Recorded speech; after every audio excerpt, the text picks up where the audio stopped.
तर सर्वांना नमस्कार आणि मानाचा मुजरा करून आपण आजच्या व्हिडिओला सुरुवात करत आहोत. तर लास्ट 1-2 व्हिडिओमध्ये पाहिलं असेल की आपण हैदराबादमध्ये आहोत आणि हैदराबाद रिलेटेड आपण जे टुरिस्ट प्लेस आहेत किंवा इतर गोष्टी आहेत त्या एक्सप्लोअर करत आहोत. तर आज आपण होतो हैदराबादमधील प्रसिद्ध अशा चारमिनार या वास्तूला भेट देण्यासाठी आलो होतो. तर हे जर लांबून पाहिलं असेल जेव्हा आपण ज्या गल्लीमधून एंट्री केली होती तर तिथून जे 4 टोक दिसतात म्हणजे मिनार, त्याला मनोरे बोलतात मराठीमध्ये. तर हे 4 मनोरे असल्यामुळे याला नाव पडले चारमिनार. तर हे बाजूला कॉर्नरला 4 मनोरे आहेत आणि मधी त्याचा जो आहे ना तो घुमट आहे. तर हे जे चारमिनार आहे ना ते हैदराबादमधील प्रसिद्ध स्मारक आहे. तसेच हे जे चारमिनार आहे ना त्याची जी हिस्ट्री आहे ना मग ते का बांधलं तर ते आहे ना जे हैदराबाद शहर आहे ना तर ह्या हैदराबाद शहराच्या स्थापनेशी निगडीत असलेले हे एक ऐतिहासिक केंद्र आहे. तर आज पण हे जे चारमिनार आहे ना ते हैदराबादची ओळख मानली जाते. तर तुम्ही कोणत्याही हैदराबादच्या रेस्टॉरंटमध्ये किंवा इकडे आपल्या महाराष्ट्रामध्ये जेवढे पण हैदराबाद रिलेटेड साऊथ इंडियन जे हॉटेल आहेत ना तर त्याच्यामध्ये तुम्हाला ही चारमिनारची प्रतिकृती पाहायला मिळेल.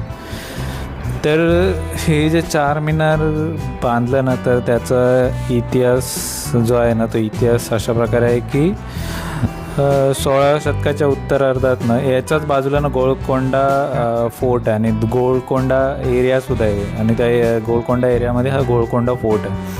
तर 16व्या शतकाच्या उत्तरार्धात गोलकोंडा हे कुतुबशाही सुलतानांचे राजधानीचे शहर होते आणि त्या काळात गोलकोंडा खूप समृद्ध होते.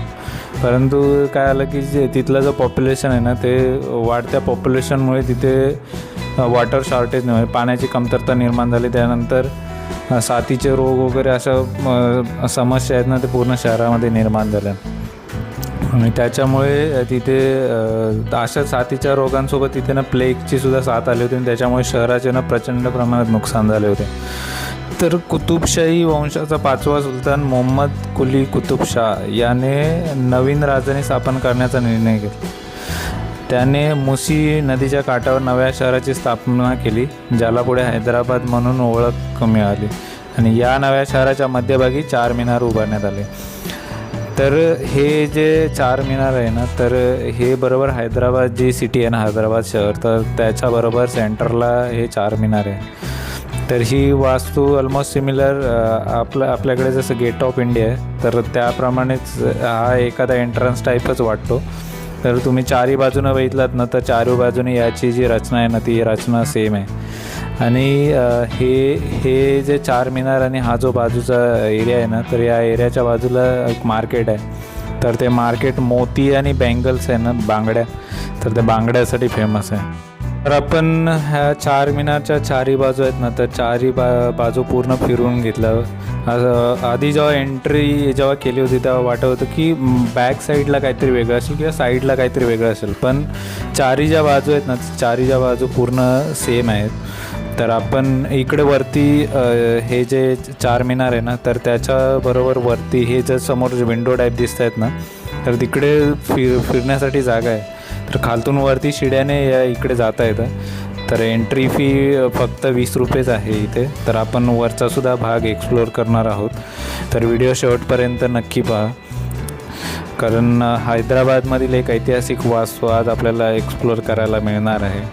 तर चारमिनारचं बांधकाम आहे ना ते साधारणतः इसवी सन 1591मध्ये करण्यात आलं होतं आणि इतिहासकारांच्या मते हे जे चारमिनार आहे ना ते प्लेगच्या साथीपासून मुक्ती मिळाल्याच्या स्मरणार्थ हे स्मारक बांधण्यात आले.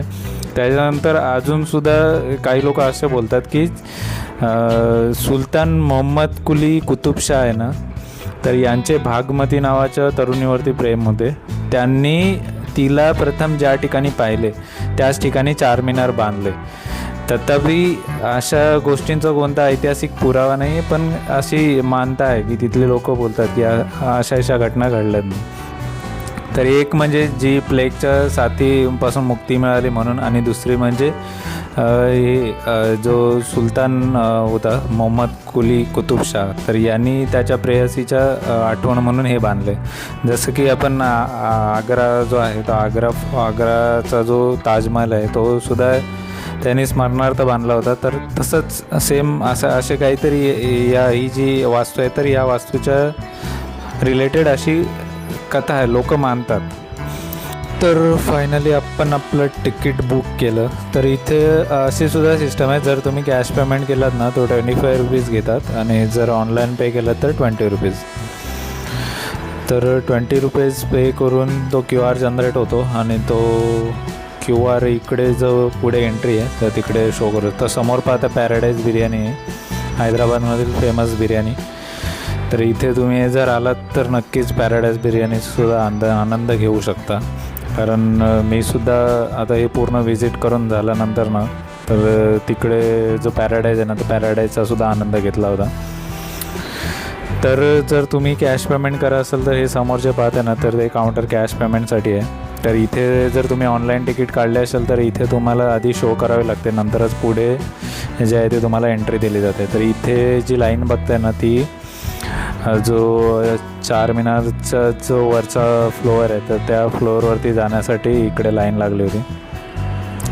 तर पाहू शकता एकदम भल्या मोठ्या असे पिलर आहेत, याला 4 बाजूला 4 पिलर आहेत आणि असं पूर्ण सुंदर असं नक्षीकाम या खांबांवरती वगैरे केलं होतं. हा मध्ये फाउंटन होता एक. तर इव्हनिंगच्या वेळेला ना इकडे जी विद्युत रोषणाई केली असते ना तर त्याच्यामुळे एकदम आकर्षक वाटतं बघण्यासाठी. पण इव्हनिंगच्या टाईमला किंवा संडेला सुट्टीच्या दिवशी वगैरे आलात ना तर इकडे खूप प्रचंड प्रमाणात गर्दी असते. तर मी आलेलो सॅटर्डेला तर त्याच्यामुळे एवढी काही गर्दी नव्हती. तर हे समोर पाहताना इथे लोक जे आहेत ना ते शिड्यांच्या सहाय्याने इकडे वरती गेले होते फिरायला, म्हणजे वरती तुम्ही वरचा जो भाग आहे तो एक्सप्लोअर करू शकता. तर फायनली आपण क्यूमध्ये उभा होतो आणि आपलासुद्धा नंबर जवळजवळ येत होता. तर इथून एंट्री आहे आतमध्ये आणि शिड्या एकदम छोट्याशा आहेत. तर एका वेळेला एकच माणूस वरती जाऊ शकतो, म्हणजे एका लाईनमध्ये एक करून असे वरती सोडले जातात. तर 2 माणसं एका वेळेला जाऊ शकत नाही. तर कारण शिड्या तुम्ही पाहू शकता, एक अंदाज लावू शकता दरवाजा केवढासा आहे आणि पायऱ्या पाहिल्यात तर तुम्ही समजून येईल तुम्हाला की कसा माणूस वरती एका वेळेला एक जण जाऊ शकतो ते. इकडे वरती चढत असताना अजून एक गोष्ट निदर्शनात आली, जे प्रेमयुगल असतात त्यांना मला कळत नाही ह्या जे हिस्टॉरिक प्लेस आहेत त्याच भिंती आपलं नाव कोरण्यासाठी कशा काय सापडतं. कारण हा एक हिस्टॉरिक प्लेस आहे. कारण याच्यावरून जे बाहेरचे जे पर्यटक वगैरे येतात तर या हिस्टॉरिक प्लेसवरून आपल्या जे जागेचं महत्त्व आहे ना ते महत्त्व ठरलं जातं. आणि जर असं येऊन इथे घाणेरडेपणा जर करत असाल तर येऊच नका या भागाला. जर तुमचं जर काय दाखवायचं असेल, शोबाजी करायची असेल ते तुमच्या घरी किंवा दुसऱ्या ठिकाणी करा. पण हे ठिकाण नाही की जिथे तुम्ही येऊन स्वतःच्या नावाचं तिथं कोरीव काम कराल. कारण हे एक हिस्टॉरिक प्लेस आहे. त्या प्रत्येक भागाचं जे महत्त्व आहे ना ते या गोष्टीमुळे ठरत असतं. कारण जे बाहेरचे फॉरेनर वगैरे, मी जेव्हा गेलो होतो तर फॉरेनरसुद्धा आले होते इथे पाहण्यासाठी.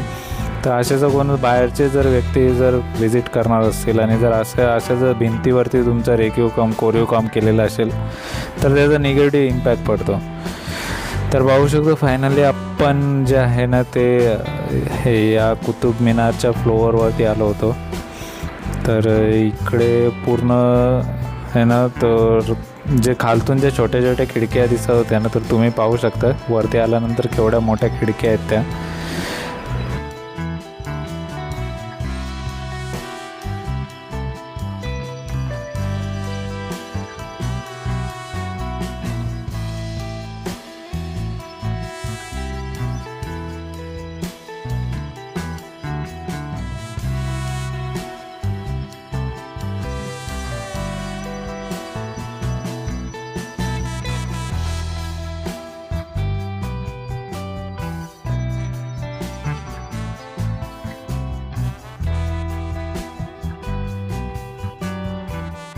तर या चार मिनारला हार्ट ऑफ हैदराबाद किंवा हैदराबादचे केंद्रबिंदू का म्हणतात ते तुम्हाला हे दृश्यावरून समजलं असेल की याच्या पहिल्या मजल्यावरती जर गेलो ना तर तिथून तुम्हाला हैदराबादचं जी पण सिटी आहे ना तर ते सिटीचा नजारा इथून पाहायला मिळतो.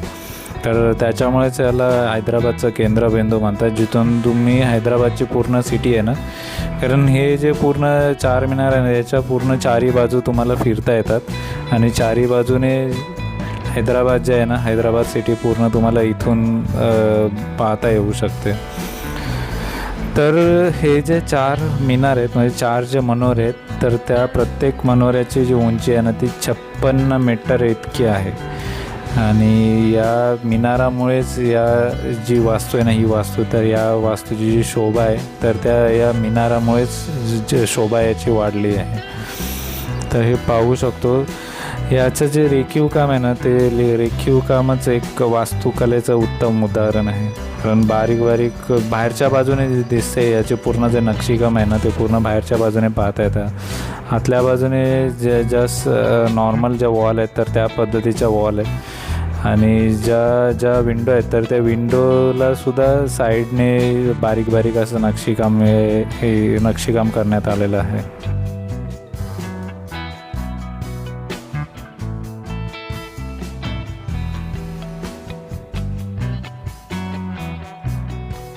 चार मिनारच्या आजूबाजूला जसं की सुरुवातीलाच म्हटलं होतं की इथे मार्केट आहे.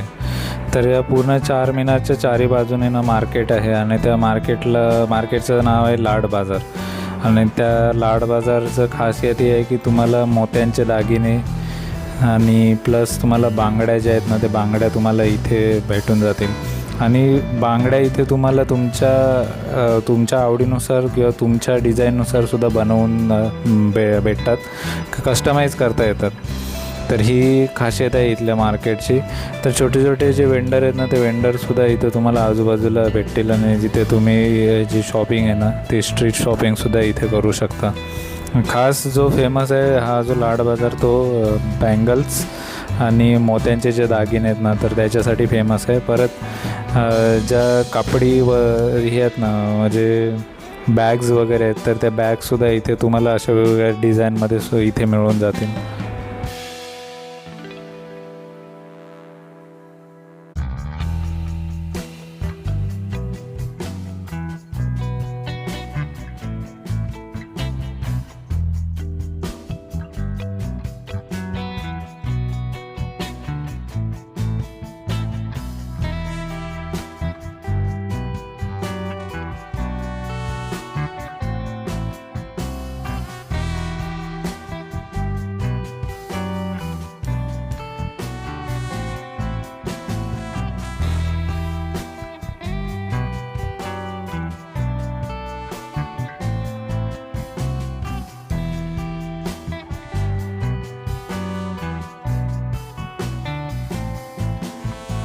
तर आपण इथूनच वरती आलो होतो.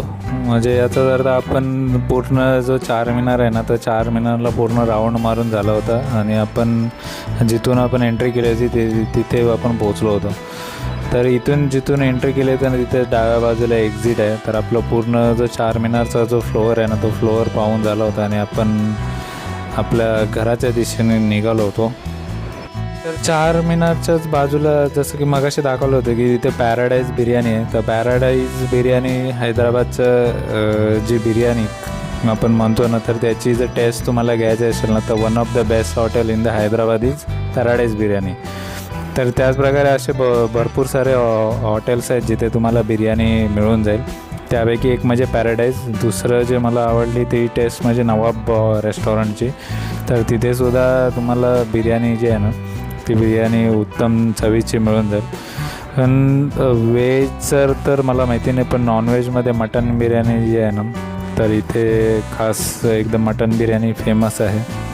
तर इकडे खाली उतरायला सुद्धा गर्दी होती कारण जसं आपण आलो होतो एका वेळेला एकच माणूस वरती येऊ शकतो, तसंच जाताना सुद्धा एका वेळेला एकच माणूस याच्या शिडीवरून आहे ना खालती उतरू शकतो. तर चांगली वास्तू आहे. कधी आलात हैदराबादला तर नक्कीच या वास्तूला व्हिजिट करा.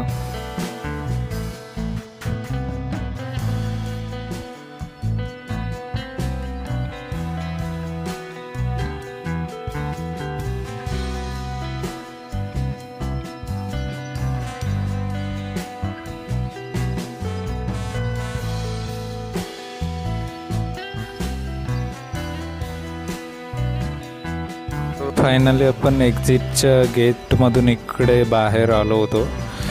तर ऑलमोस्ट एक 150 समथिंग पायऱ्या आहेत. छोट्या छोट्या पायऱ्या आहेत, त्याच्यामुळे जास्त पायऱ्या आहेत. तर जाण्यासाठी सुद्धा तेवढ्याच आहेत, येण्यासाठी सुद्धा तेवढ्याच आहेत. तर पाहू शकतो इकडे वरच्या फ्लोअरवरती आपण गेलो होतो. तर हा नक्षीकाम वगैरे इकडून आतल्या बाजूने तर काही दिसत नाही, पण बाहेरून जर पाहिलं तर जो नक्षीकाम आहे ना, तो नक्षीकाम तुम्हाला पाहता येईल.